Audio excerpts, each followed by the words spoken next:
warahmatullahi wabarakatuh. Waalaikumsalam warahmatullahi wabarakatuh. Alhamdulillah pada sore hari ini kita bisa berkumpul bersama-sama di majelisnya Ustadz Ali di Kampung Legon. Kita di sini sedang kungku bersama-sama atau ngobrol santai lah, duduk-duduk bersama silaturahmi dengan para asatidz yang ada di sini. Di sini di sebelah saya ada Ustadz Nasir, ada Ustadz Abdul Khair, ini dia orangnya yang paling gede. Terus ada namanya Ustadz Riyadi, Ustadz Agus Riyadi. Kemudian ada Sohibul Bait, Sohibul Majlis, Sabilul Muhtadin. Ini dia orangnya yang bernama Ustadz Ali Mashhudi. Beliau dari Demak.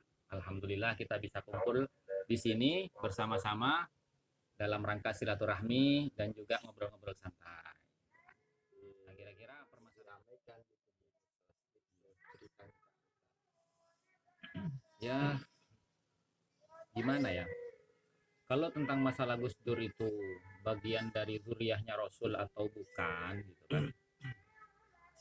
Ya tentu saja yang bisa menjawab ini kan bukan kita. Dan yang bisa mengomentari Gus Dur itu bukan habaib atau tidak, itu kan juga bukan mereka. Tapi menurut catatan sejarah itu ada beberapa kontroversi gitu. Ada yang mengatakan Gus Dur ini adalah jalur dari Sayyid Abdul Malik Azmat Khan yang dari Yaman.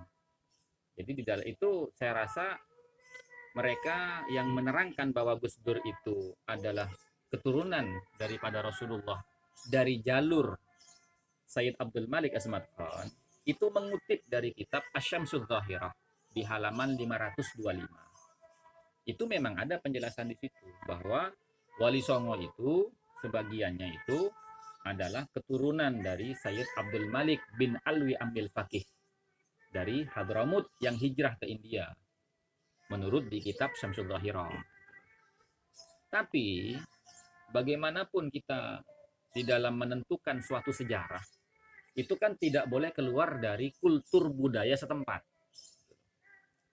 Nah, menurut di dalam kitab surat Sunan Giri ada namanya kitab Serat Walisana. Itu yang ditulis oleh Sunan Dalem, putra daripada Sunan Giri.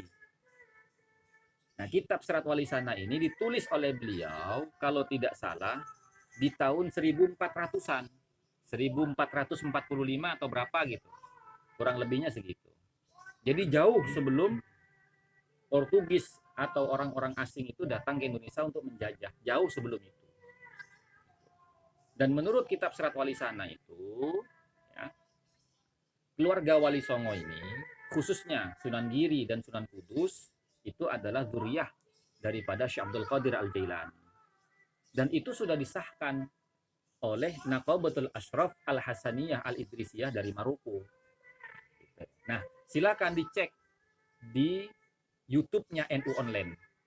Itu sampai Sayyid Adnan At-Talibi dari Maroko, utusan dari Naqabatul Ashraf Al-Idrisiyah Maroko, Mamlakatil Maghribiyah, itu datang ke Indonesia. Datang ke Indonesia, dia berziarah, bersilaturahmi ke seluruh pondok-pondok pesantren di Indonesia, khususnya di Pulau Jawa. Dan beliau juga berziarah ke makam-makam Wali Songo sampai terakhir sebelum beliau kembali ke Maroko, beliau datang ke kantor PBNU. Itu ada di YouTube-nya di NU Channel. Silahkan dicari di situ. Nah, jadi kalau menurut Serat Walisana, Gus Dur itu memang Dzurriyyatur Rasul dari jalur Sayyidina Hasan bin Ali.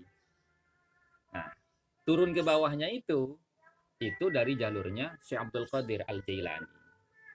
Makanya sampai Sayyid Amin Al-Jailani itu sering datang ke Indonesia. Dan kemarin waktu datang ke Indonesia dan alhamdulillah bisa mampir di tempat kita kan kemarin itu. Nah, beliau juga mendapat penjelasan dari sini dan beliau mengaminkan itu. Jadi Gus Dur ini menurut kitab Syamsul Zahirah karya daripada Habib Abdurrahman bin Muhammad bin Husin Al-Masyhur dari Yaman, di halaman 525 itu dijelaskan beliau dari jalur Azmat Khan. Tapi di dalam kitab Serat Walisana Kanjeng Sunan Giri, Sunan Dalem putra daripada Sunan Giri yang ditulis pada 1400 tahun yang lalu, itu menjelaskan bahwa Wali Songo itu adalah keturunan daripada Syekh Abdul Qadir Al-Jailani. Makanya semua Wali Songo yang ada di Indonesia ini tidak ada yang menggunakan ciri khas panggilan para sayyid dari Hadramut. Kalau saya dari Hadramut itu dipanggilnya adalah Habib. Tapi kalau Syarif, keturunan Sayyidina Hasan itu dipanggilnya Syarif. Seperti contoh Syarif Hidayatullah, Sunan Gunung Jati. Bukan Habib itu, Syarif. Dari nama itu sudah mengindikasikan bahwa beliau ini lebih condong kepada keterangan yang ada di kitab Serat Walisana yang ditulis oleh Kanjeng Sunan Dalem putra daripada Sunan Giri. Gitu. Dan alhamdulillah nakobahnya ada, namanya Nakobatul Ansab Aulia Itis'ah atau disingkat NAAT, Lembaga Pencatatan Nasab Keluarga Besar Wali Songo. Gitu. Nah, ini mengenai masalah Gus Dur Sayyid atau bukan. Yang jelas di sini tidak boleh orang itu menjustifikasi nasab orang lain tanpa berdasarkan ilmu. Karena kita orang Islam itu oleh Allah Subhanahu wa taala di dalam Al-Qur'an disuruh untuk bertabayyun. Ya, dalam ayatnya ya ayyuhalladzina amanu in ja'akum fasikum binaba'in fatabayyanu. Kalau datang kabar dari orang yang tidak bisa dipercaya, maka fatabayyanu, bertabayyunlah, melakukan klarifikasi, mencari kebenarannya. Nah, kebenaran itu bisa dicari dari mana? Ya dari sumbernya, yaitu ulama-ulama yang menggeluti bidang nasab. Gitu. Seperti misalkan kalau dari keluarga Alawiyin, kita harus mencari itu di Maktab Daimi, Rabita Alawiyin Indonesia. Kalau untuk Wali Songo, ya kita harus nyarinya ke Wali Songo. Apa itu? Naat, Naqabatul Ansab Aulia Itis'ah. Gitu kan? Nah, jadi ketemu. Nah, kalau hanya ngobrol di medsos, orangnya tidak kita ketahui asal-usulnya, latar belakang dia itu mengerti nasab atau tidak, maka semuanya akan jadi omong kosong. Gitu. Bahkan itu akan menjadi suatu hal yang menciptakan kesalahpahaman di muka umum. Nah, memang Gus Dur ini adalah tokoh yang sangat kontroversial gitu kan ya. Nah, seperti contoh misalkan dulu Gus Dur itu kan dihina. Kenapa dihinanya? Salah satunya adalah ketika beliau diturunkan dari jabatan presidennya, beliau keluar dari istana itu dengan menggunakan kaos dan celana pendek. Orang mengatakan itu kiai, tapi kok enggak ngerti batasan aurat. Bukankah lutut itu aurat? Kenapa nggak ditutup? Nah, ini kesalahan fatal. Ini kesalahan fatal gitu. Kenapa? Karena yang berkomentar seperti itu pasti orang yang tidak pernah ngaji. Gitu.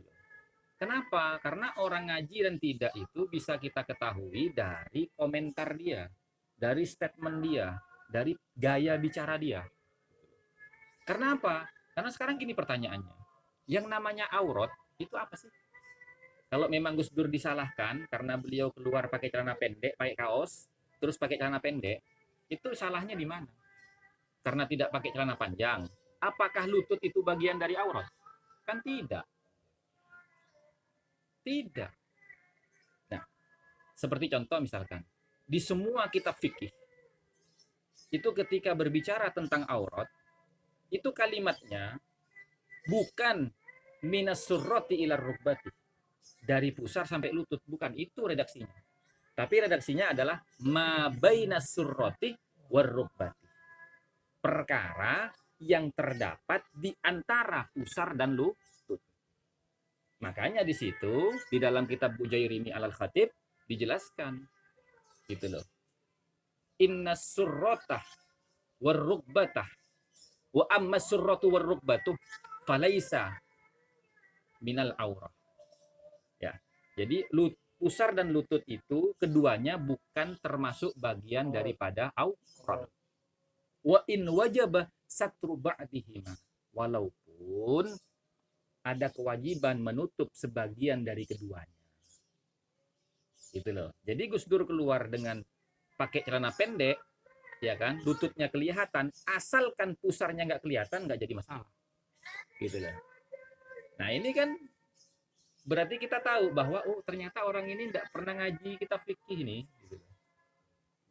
Gitu loh. Kan gitu ya. Iya. Jadi orang itu bisa kita ketahui dari statementnya. Bahkan di kitab Iqna bahasanya sama. Di kitab Iqna bahasanya sama. Sampai saya tulis di sini. Contoh ini ya. Ini dalam kitab Hasyiatul Bujairini alal Khatib. Ya. Di halaman di juz keempat, halaman 413. Di situ ada penjelasan begini. Wal khamisu auratur rajuli ay dzakari wa in kana saghiran hurran kana au ghairuhu. Adapun auratnya laki-laki, ya. Auratnya laki-laki baik itu kecil, anak kecil maupun orang merdeka atau selain yang merdeka atau budak misalkan gitu ya. Nah, ma baina surratihi wa rubbatihi. Itu perkara yang ada di antara pusarnya, wa rubbatihi dan lututnya. Nah, ini li khabaril Baihaqi karena sebab ada hadisnya Nabi yang diriwayatkan oleh Imam Baihaqi gitu loh. Nah, di bawahnya wal auratu ma baina surrati war rubbati. Adapun aurat itu pastinya perkara yang terdapat di antara pusar dan lutut. Amma surratu war rubbatu falaysa minal aurat. Adapun pusar dan lutut itu sejatinya bukan aurat. Wa in wajaba satru ba'dihima. Walaupun keduanya ya kan sebagiannya harus ditutup. Li'anna ma la yatimul wajib illa bihi fahuwal wajib. Karena perkara yang tidak menyempurnakan kewajiban kecuali dengan dihadirkannya perkara itu, maka itu termasuk kewajiban juga. Artinya apa? Kalau pusarnya tertutup, maka lututnya boleh terbuka. Kalau lututnya tertutup, maka pusarnya boleh. Boleh. Nah, karena apa? Wa in wajaba ba'dihima. Gitu ya. Iya. Wa in wajaba satru ba'dihima. Bukan seluruhnya. Separuhnya boleh. Salah satunya.